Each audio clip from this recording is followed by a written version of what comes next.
Right word 14 Lessons learned from Operation Sindoor. India's Operation Sindoor that started in the early hours of May 7 this year has important lessons for terrorists, Pakistan, Turkey, China, and India. Nanan The mission's objective was to dismantle terrorist infrastructure within Pakistan. The operation extended beyond border military posts, targeting and destroying locations deep inside Pakistani territory. This level of destruction aimed to create a significant psychological impact on terrorists and their supporters, demonstrating that no location is now beyond reach. Point 2.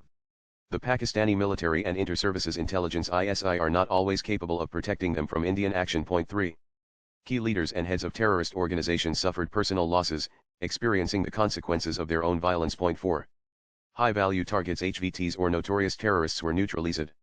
The government of India released the names of 5 such HVTs: A. Mudassir Kadayan Kaz alias Mudassir alias Abu Jundal, affiliation Lashkar-Taiba, role in charge of Markaz Taiba, Muradka. He was given a guard of honor at his funeral by the Pakistan Army. Wreaths were laid on behalf of the Pakistan Army Chief and the Chief Minister of Punjab Maryam Nawaz. His funeral prayer was conducted in a government school, led by Hafiz Abdul Rauf of Jamaat-ut-Tawajjud, a designated global terrorist organization.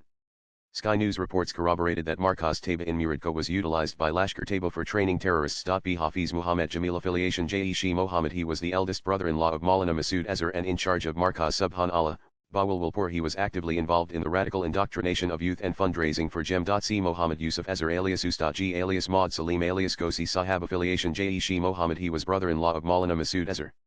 He handled weapons training for Jem. He was also involved in multiple terrorist attacks in Jammu Kashmir.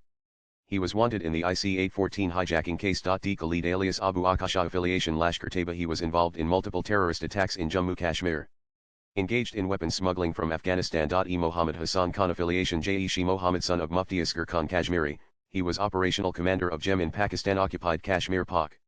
He had played a key role in coordinating terrorist attacks in Jammu Kashmir. Point 5. Terrorists are deeply embedded in Pakistan Armed Forces and ISI, and they are not non-state actors. They are part of the Pakistan state. Nanan The Pakistan military's capabilities were exposed in several ways. It failed to protect its 12 highly guarded air bases, located deep inside Pakistan and spread across from Pak to Sindh. Indian strikes deliberately targeted either the runway or secondary infrastructure, demonstrating India's ability to strike at will without Pakistani interference. B. Pakistan's nuclear deterrent was challenged. India successfully targeted entry points of nuclear storage facilities at Kirana Hills and Sargodha, effectively undermining Pakistan's nuclear security by implying their potential for destruction if necessary. C. The Pakistani military's Chinese air defense systems failed to intercept Indian missiles that targeted infrastructure inside Pakistan with impunity.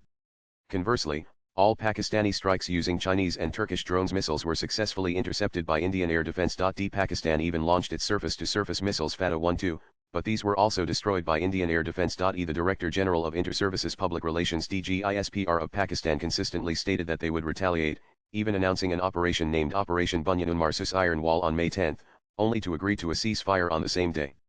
The promised retaliation never materialized due to the actions of the Indian Armed Forces. Pakistan reportedly lost a Saab 2000 Iri IAEWC aircraft in an Indian strike. This represents a significant loss for any air force. Notably, Pakistan had recently retired its entire fleet of Chinese ZDK-03 Karak or Omegle AWACS due to their poor performance. The lost Saab 2000 AEWC was the same aircraft that the Pakistan Air Force PAF had used during the Balakot standoff for their retaliatory strike. Nanan 7. The Chinese air defense systems HQ-9 HQ-16 failed to intercept Indian missiles and drones.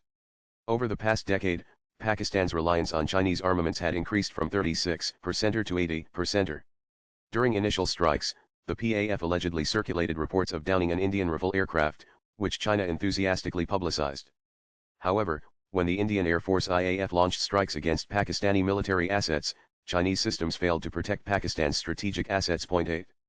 China issued statements of support for Pakistan but failed to deter India from launching its strikes against Pakistani strategic targets deep inside Pakistan. Point 9. China is likely to lose some major contracts, especially with African nations, for the supply of these air defense systems following their poor performance. Nanan 10. Turkish unmanned combat aerial vehicles UCAVs such as the TB2 Bayraktar gained popularity after the Armenia-Azerbaijan conflict. Pakistan and Bangladesh have purchased these UCAVs. However, Pakistan failed to effectively utilize these UCAVs due to the strong Indian air defense cover. In contrast to the Armenia-Azerbaijan conflict, where Armenia lacked a credible air defense system, India has deployed layers of effective air defense systems comprising indigenous, Russian, and Israeli technologies. Point 11. Other Turkish kamikaze drones also failed to breach Indian air defense and make any impact, despite Pakistan reportedly launching 300,400 such drones in a single night. Nanan 12. India may have incurred some damage during this conflict. Consistent with India's record of transparency, the Indian armed forces will disclose any losses suffered in due course. In contrast, Pakistan is unlikely to admit to its losses. It is important to note that the IAF's initial mandate was solely to engage terrorist infrastructure, and no Pakistani air defense assets were targeted or suppressed. Therefore, the IAF operated in extremely hostile conditions. However, after Pakistan targeted Indian military locations, the IAF proceeded to destroy Pakistan's strategic targets with impunity. 13. Indian indigenous weapons performed exceptionally during the conflict. The Akash surface-to air missile SAM system and the upgraded L-70 anti-aircraft guns, now with integrated radar, making them all-weather systems, ensured that no drones or missiles hit Indian cities. Air-launched BrahMos missiles targeted locations deep inside Pakistan and could not be intercepted by Pakistani systems. Swipe left for next video. 14. Indian response has been following proportional escalation: Uri surgical strikes, Balakot air strike, and now missile strikes inside Pakistan heartland. The writer is an author and a columnist. His X handle is Arunanandliv. Views expressed in the above piece are personal and solely those of the author. They do not necessarily reflect News 18's views. Latest blogs.